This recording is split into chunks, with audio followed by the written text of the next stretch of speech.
Hello there. Whoa. Voice. I tried to go like high energy right away. Voice was not having that. Hello there, everybody. Welcome back. AP Psych. I do apologize. I realized the last time I said the stream, I gave the wrong time. It has been a lot of doing all the streams and managing the different things along with teaching and everything else. So I've noticed I started to make a little bit of some time errors there. But regardless, we are here. We are going to be reviewing Unit 5 of AP Psychology. So before we get started with the Kahoot, remember, as always, we are always connecting back to this CED. This is that course exam description. So today, make sure everything is actually working. Today, we're going to be looking at introduction to memory, encoding, storing. So these are the different things in the CED. This document here, if you're interested, it's part of the free preview of that ultimate review packet. So you can get in here. What I did is I copied the information from the CED into this kind of PDF. So that way you can go through and see, okay, do I understand these concepts?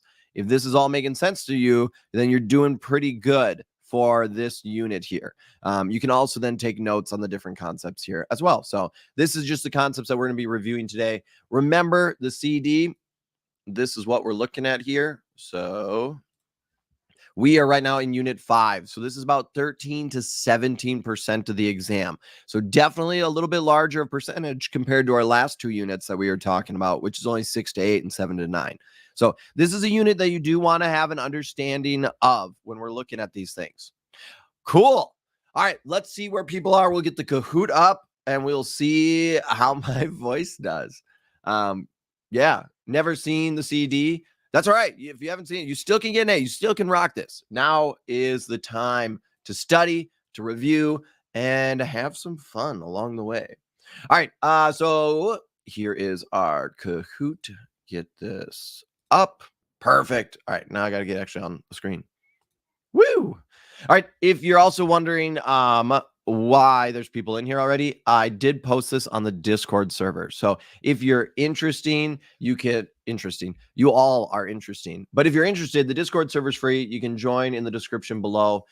We have over 20,000 people now on the server, and it's a great place to review and study with other students who are also studying for this AP exam. So as people are getting in here, if you're interested, here's the server.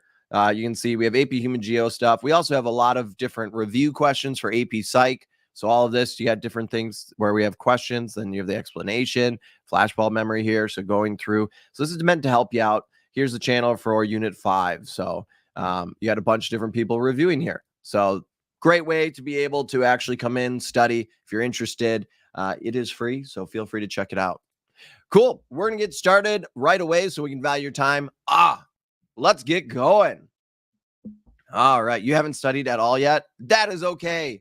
You've got this. You're here now. You started already. So we're good. You got time. All right.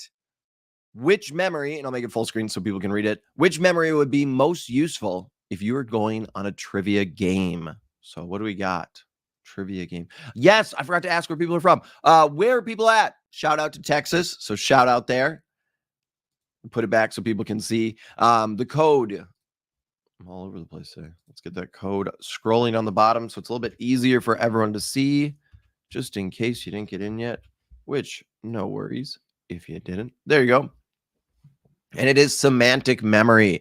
So yes, remember here when we're looking at semantic memory, this is general information, knowledge, facts. So this is just kind of that basic stuff. Episodic memory is going to be, is that the second one? No, implicit memory was our second one. Well, I'll go over all of them just to make sure you understand it. So episodic memory, this is going to be these experiences or events. So like the details of like a birthday party that you had or going to a theme park. Implicit memory, remember, is going to be information that we learn without necessarily our awareness. So we're not necessarily aware of the learning that's occurring. And this could happen in kind of a couple different ways. So we could have procedural memory. So you want to be familiar with that. This would involve memory of skills and different procedures, like riding a bike or playing an instrument or playing video game, like certain things that like we're focused on skills and these procedures. The other thing that could happen too is priming. So you might see priming. Priming would be an unconscious influence that previously had encountered on a stimulus. So essentially what's going to be happening, it's kind of connected to classical conditioning. So we have this automatic association kind of between these two stimuli. So we essentially see something, it's priming there. And again, it's information when we're talking about implicit. These are different types here. Implicit is, again, that learning that's happened without our awareness. The last one, short-term memory, is also known as the working memory. And this is just looking at how much information we can hold before we forget it. So there'll be like a difference there. Yeah, human geos at 3. I also messed up on the time there. So that'll be in an hour. So that's in an hour. What do we have here? I was trying to see if anyone put where they're from. Japan. If you're from Japan, phenomenal for you for being here.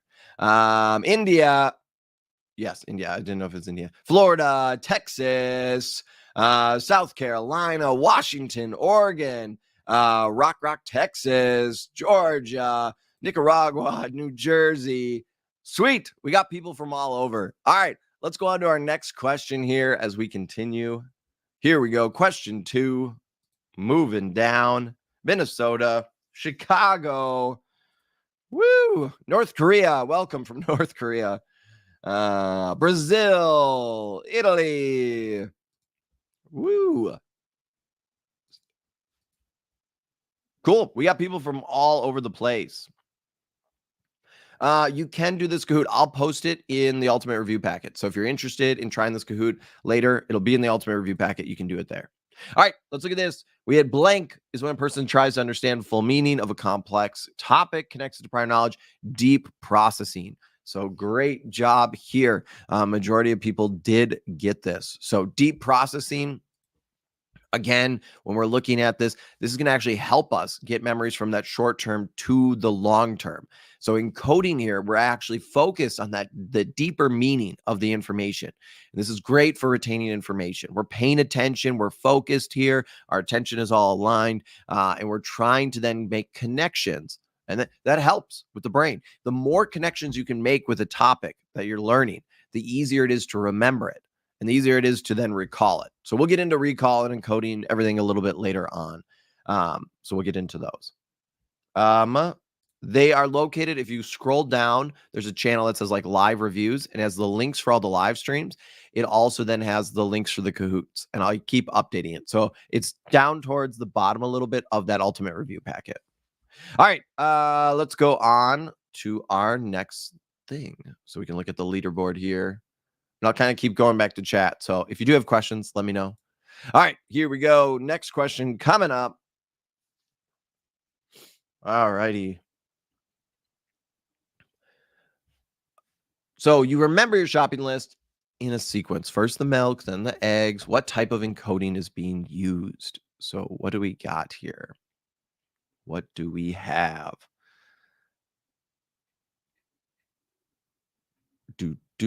Some people asking about semantic memory. Remember, semantic memory is just general facts, knowledge, information. So that's what we're looking at. We're just talking about like some basic information, like your birthday or your phone number. That's going to be semantic memory. And it is organizational. So great. Majority of people did get this one, which is awesome. I'm not going to explain the others because the next question actually might connect to some of these other things. So we'll see here. All right, remembering Christmas last year, you think about how soft that blanket was that you snuggled up with. Or maybe if you don't celebrate Christmas, you just remember winter sitting by a fire and you got a nice warm blanket there.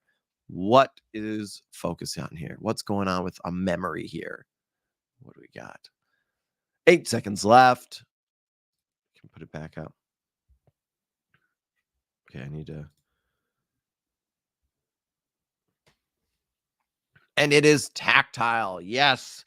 So when we're looking at here, the focus that we are talking about when we look at it is on that feeling there. So remember tactile. This is when we're using that feeling, that touch, and we're encoding the information with that.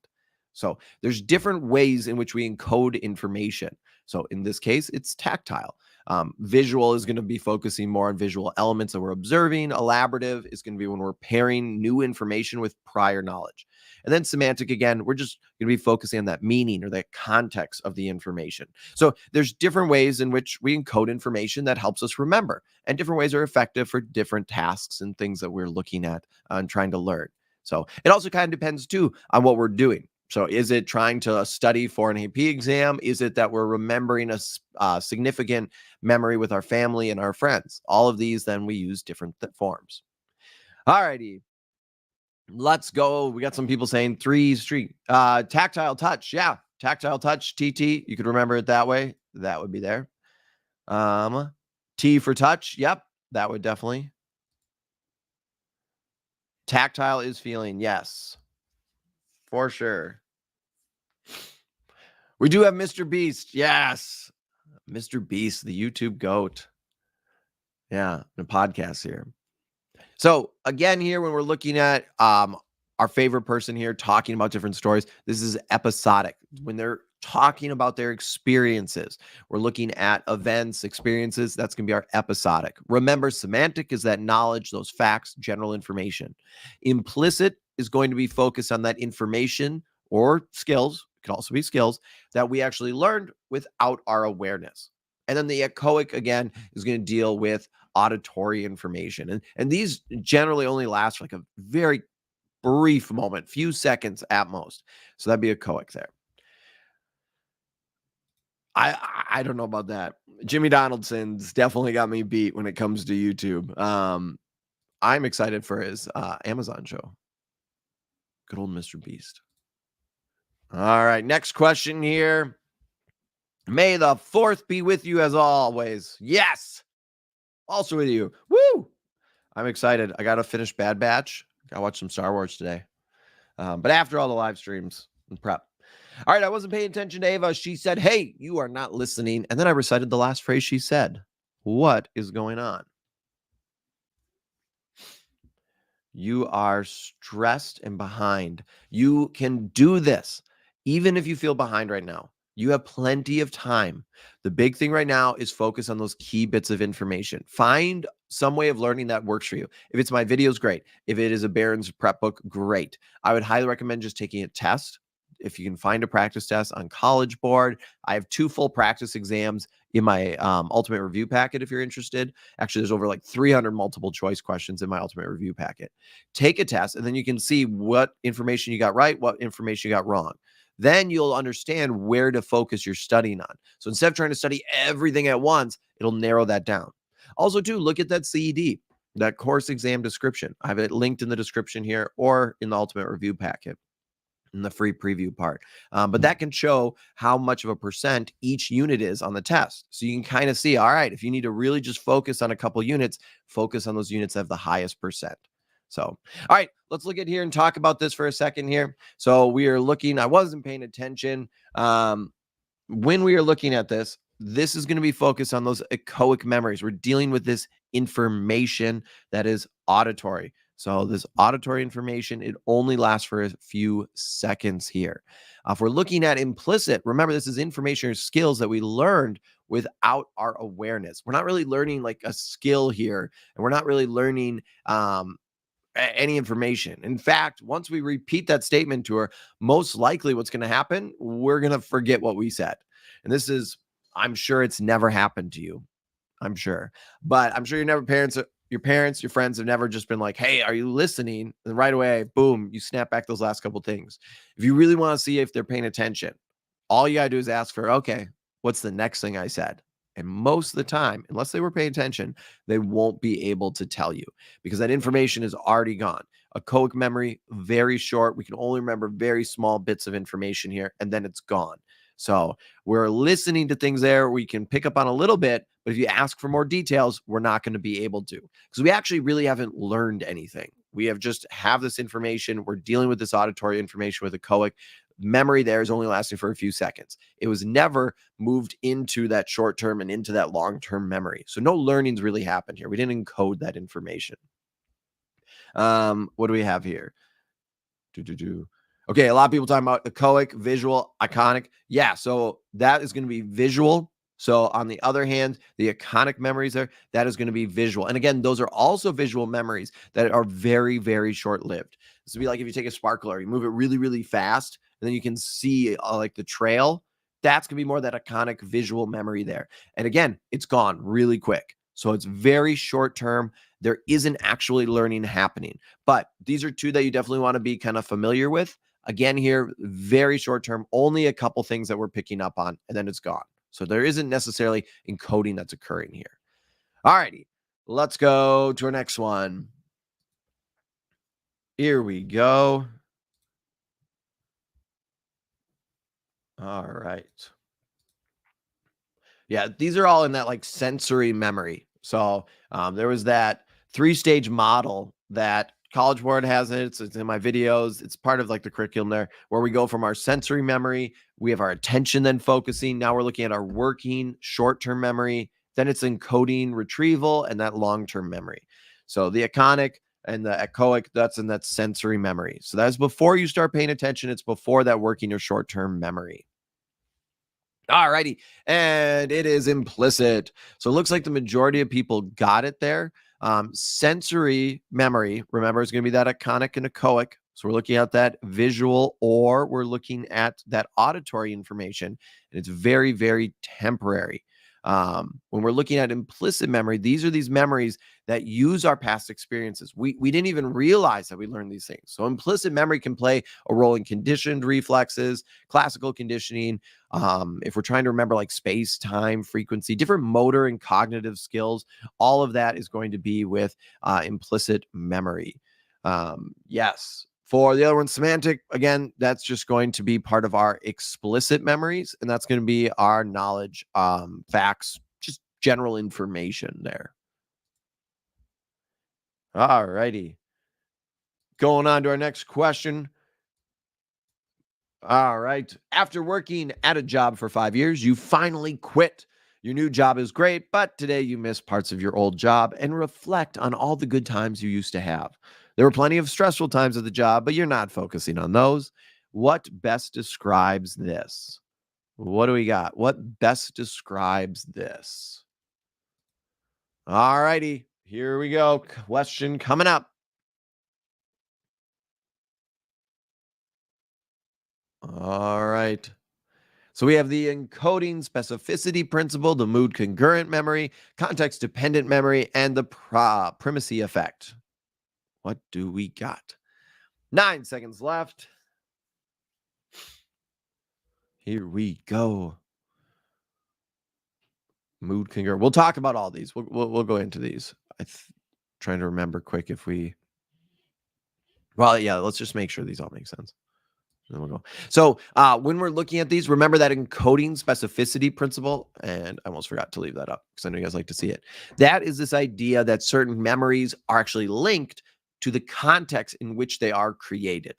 So like one example of this I felt really bad for this, but I used to teach in, I'm not going to say in the cities, but in a city that was pretty far away from this theme park that I was at. I still was in the same state. And so I went to the theme park and I was getting off the roller coaster. And all of a sudden I heard a bunch of students just go, Mr. Sinn, Mr. Sinn. And I turned and I was not expecting to see any students that I had from the last school year because I was over 2 hours away from the city I taught in. I was with my family, my cousins, and all of those wonderful people. And all of a sudden I saw them and I completely blanked. Like their names, I knew who they were. I could recognize their faces. But my memories and my information that I had about the students' names were very linked to a specific context that I was very far from. I was not in the city. I was not in the area. It had been summer for a while, and I completely blanked on all of them. I knew them, but I couldn't remember their names at the time. Eventually, I did remember their names, and it was great talking with them. But the encoding specificity principle that we have a certain memories here that are linked to the context in which they're created.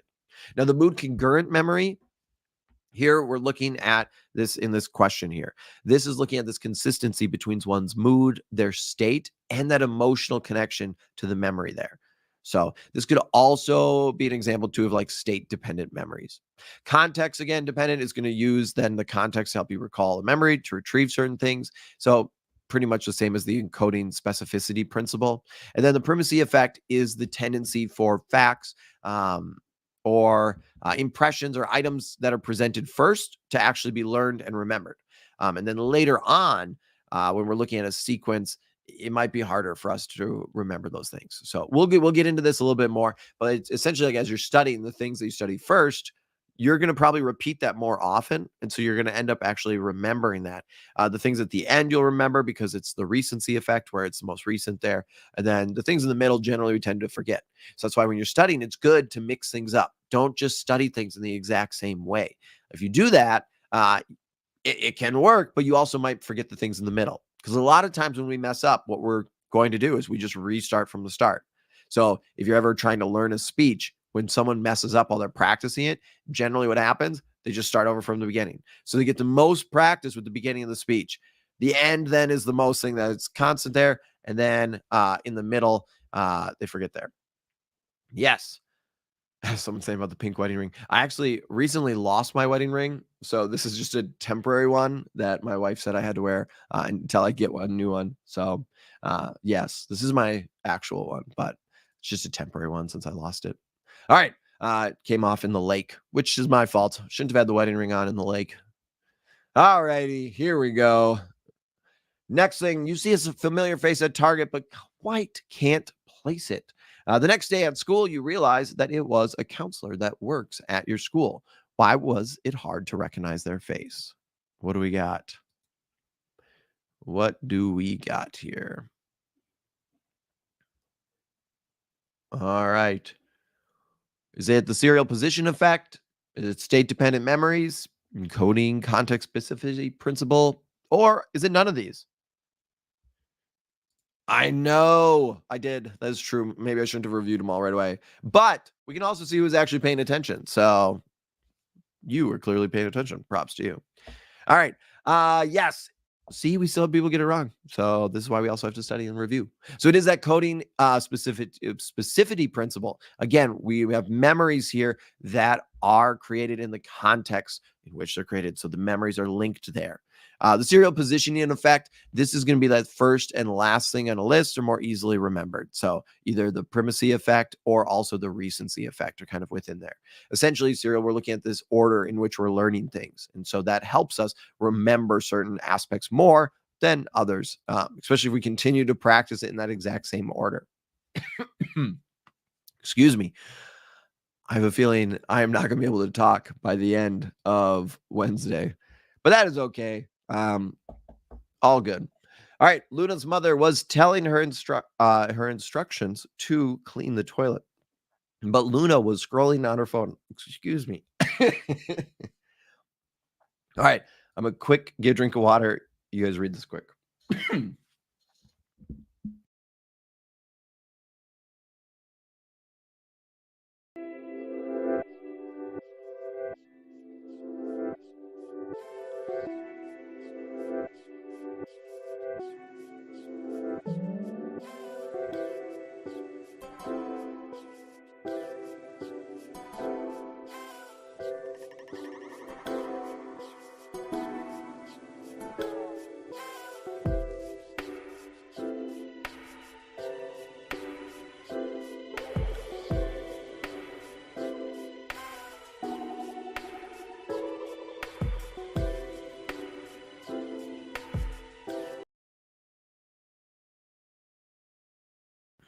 All right, I think I'm back. I think I'm good. Sorry. Yeah, my voice is just it's slowly gone. So I turned the lo-fi music back off. All right, majority of people did get this one, but when we're looking here at this for why she couldn't remember it, so never was learned in the first place.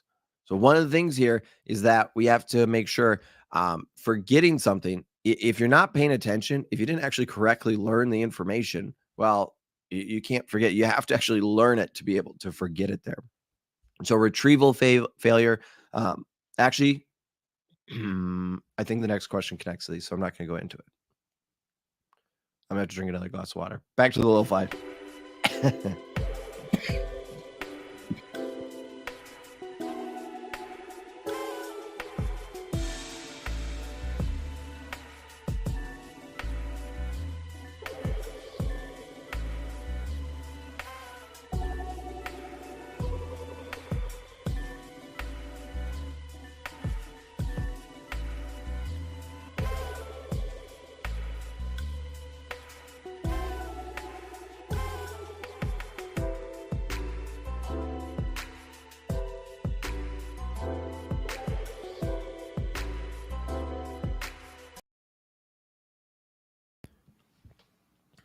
All right. I'm really hoping that my voice gets better here. So let's talk about these for a little bit here, just to make sure this is kind of making sense. So when we're looking at proactive interference, remember this is forward acting. Retro interference is going to be backwards acting. So proactive interference is when old information that you've learned is going to make it difficult to remember the new information. Whereas retroactive is going to be where our new information actually is going to replace or disrupt or get rid of the ability to recall old information. So retro is backward acting, proactive is forward acting. So that'd be the difference between those. Those are the two most commonly put ones. All right, let's go into our next one here coming up.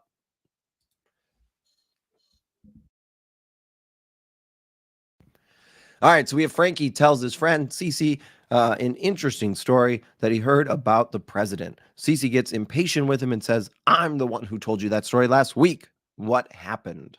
What do we got? What happened?" There will be one. It's going to start probably at 3.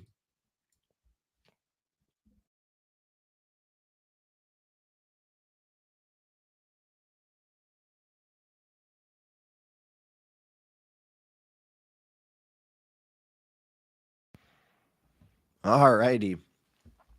So what do we got here? What's going on? Ooh, thank you very much. That was very kind of you. You didn't need to do that.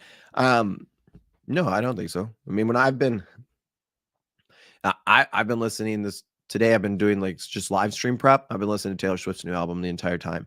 But I will say it depends on what you're doing and also what type of music you're listening to. If your music is so engaging that you're actually listening to your music, then it's not really going to be helping you out. So generally, it's good to have like if you're going to use music, make sure it's background music that you're really not going to be focusing on.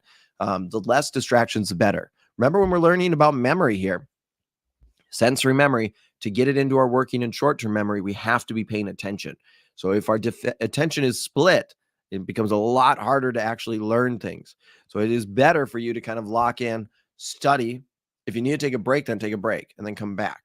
So I would recommend like leaving your phone, different things of that nature in a different room, just focus on studying there. So it does depend on what type of music you're listening to. A bunch of people are like, the Taylor Swift.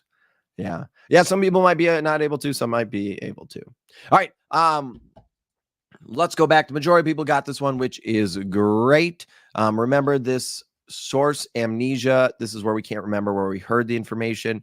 Retrieval failure. Remember that is going to happen because of stored memory in our long term. We're not able to properly retrieve it. So when we're trying to access that memory again. Retroactive interference, we already talked about before. That's when that new information replaces or disrupts that previous information. And retrograde amnesia would be when a person can no longer retrieve past information. So that's some of the things to kind of understand there. All righty. No, you do not. You can do this. You don't have learned helplessness. You've got this confidence. Confidence. You got to believe in yourself. High self-efficacy here. Let's do this. We're going to rock this test. All right, here we go. How does the amygdala impact memory formation? So what do we have? What do we have? Got a variety of things. 5 seconds left. This is always the most like positive, uplifting chat. You guys are phenomenal. Fantastic people. So yes, the amygdala here, when we're looking at this is where we're going to be getting, remember, our emotional reactions from, especially when we have some like really shocking or exciting event. The amygdala will actually help create and store those memories and makes them stronger. So these also sometimes memories that we have a really big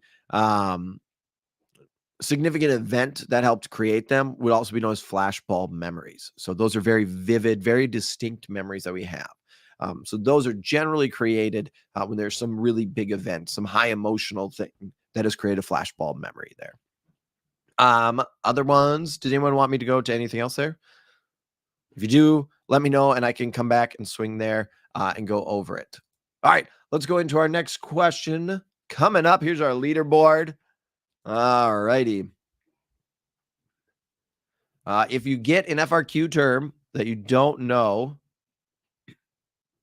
I would say, so I'll broaden your thing. So we have some people asking about FRQs. If you get an FRQ that you're not sure what to do, I'm going to broaden that to just in general, if you get a question that you don't know the answer, like you look at it and you're like, I have no idea.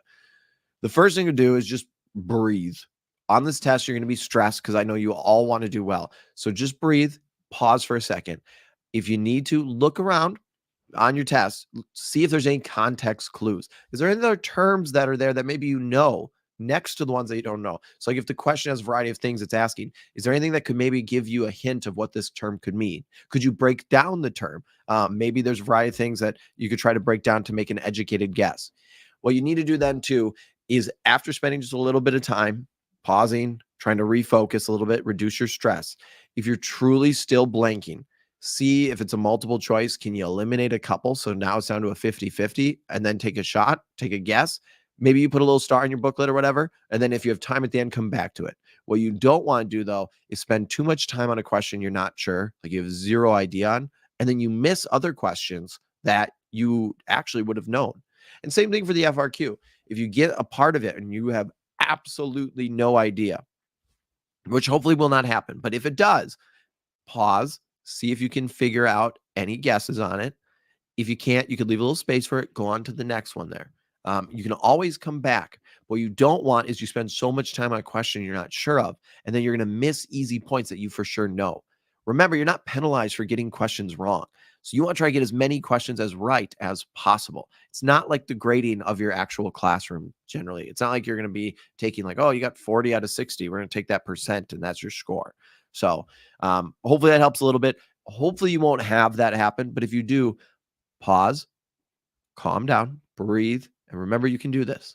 So, all right, majority of people did get this one. So we're going to go on to the next question there.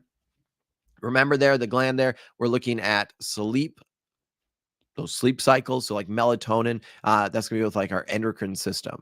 The other one was the cerebellum. This is going to be involved with implicit memory formation. The hippocampus is going to be with explicit memory formation. And we already talked about the amygdala, which is going to help with those flash bulb memories. So hopefully that kind of helps out. So that's the only one that does not work with memory creation. The others all do. Wow. Thank you very much. And shout out to Mr. Dvorak. Shout out to Mr. Dvorak. All right. Next question coming up here. All right. Let's talk about this one for a little bit.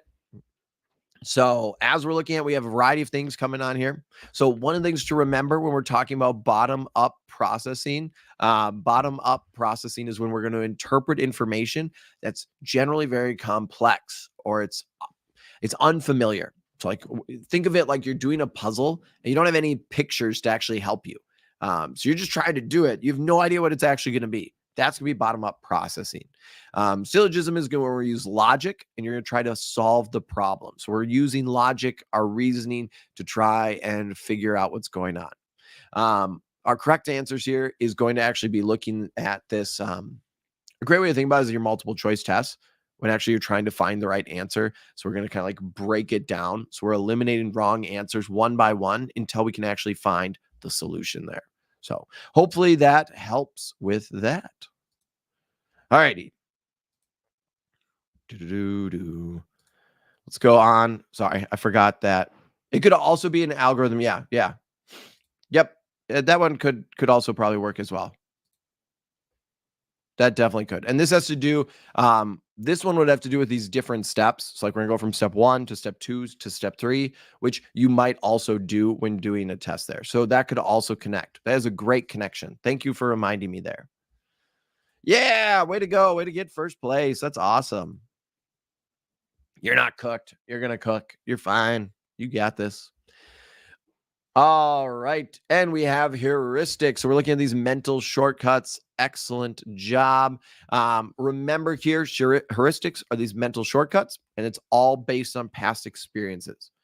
Schemas Remember, schema is a cognitive framework, and this is how we're going to be organizing and understanding the world around us. So, schemas are based on our experiences, and generally they help guide our perceptual sets. So, I have a 3-year-old right now. I also have a 1-year-old, and as they're like learning everything and experiencing the world, like if they see birds, anything that's really flying, that's an animal, is just a bird. Or if they're looking in the water, everything is a fish. They aren't necessarily differentiating there. So they have a schema there, and it's all being generalized in.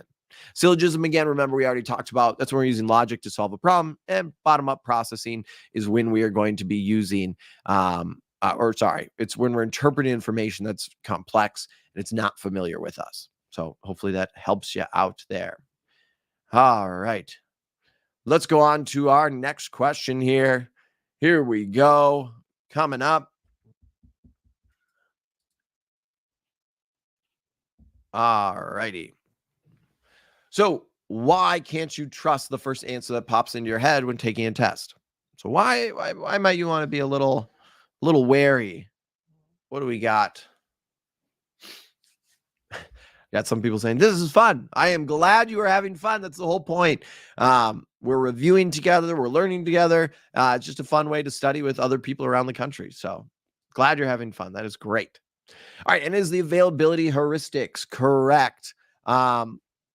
Real quick, remember confirmation bias comes up again in kind of unit 9, but this is when we as individuals are going to seek information that aligns with our point of view.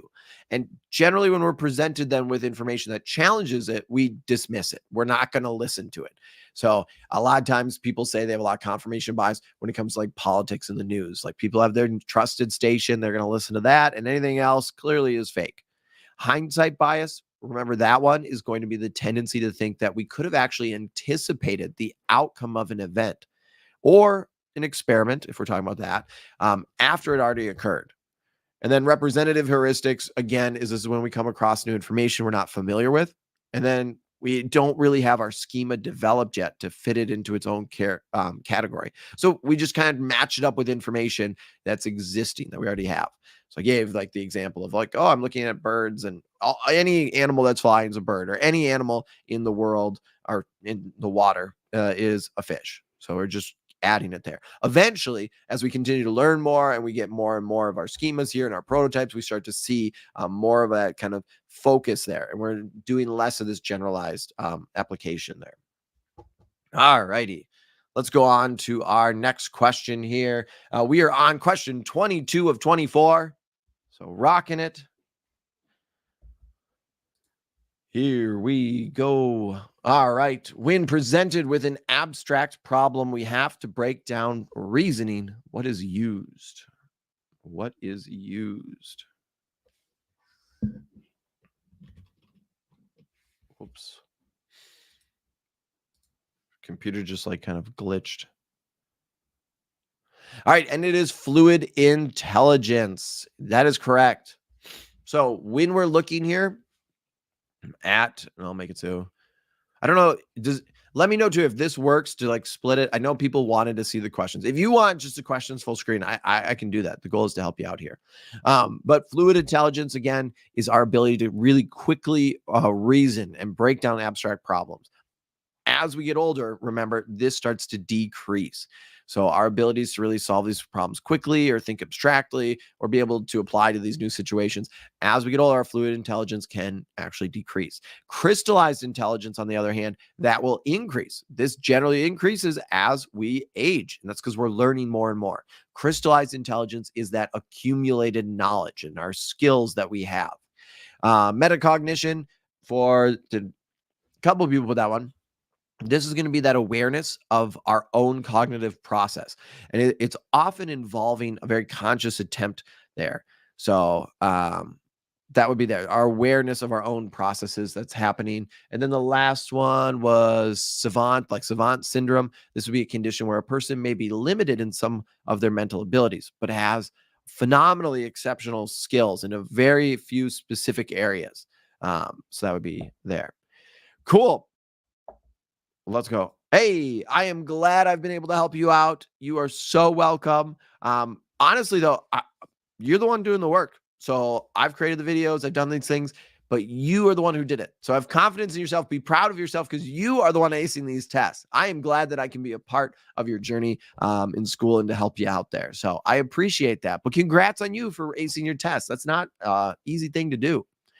All right, question 23 of 24. What do we got? The parts of the brain. Some people are asking about parts of the brain. It's hard. That some of the straight memorization stuff, you just gotta study. You just got to keep reviewing it and practicing it. A lot of students make flashcards that can help a lot. In the Ultimate Review Packet, I broke down all the parts of the brain that you need to know. If you go to that study guide, and the answers are in there so you can see it. I have a picture of each part of the brain, and then I have like a short description of like the function and kind of what you need to know there. Again, though, when looking at it, and I see this question too. So can I quick get it here? This right here. So if you're talking about what questions that you need to focus on, really quick, these are the unit breakdown. So if you're right now like, hey, I'm trying to know what units I should study, look at these percentages. This is where we can see the amount of content being taken for that AP exam. So if we're looking at it, clinical psychology, motivation, unit 7 here, emotion, personality. Right now, the unit we're studying, these are all bigger portions of this test. So if you're going to be prioritizing things, this would be a great document to use. This is that CED. It is in the description of this video. So you can kind of see where our focus is because this is what College Board is weighting the exam on. So like unit 3 and unit 4, smaller percentages of the test. They're not going to have as many questions there. All right. Going on here, just a quick talk about it. So remember that predictive validity, because I had some people seeing in the chat, they're asking about it. This is going to predict future performance. The criterion validity is going to check to see, does our test actually correlate to any outside variables or any outside measures?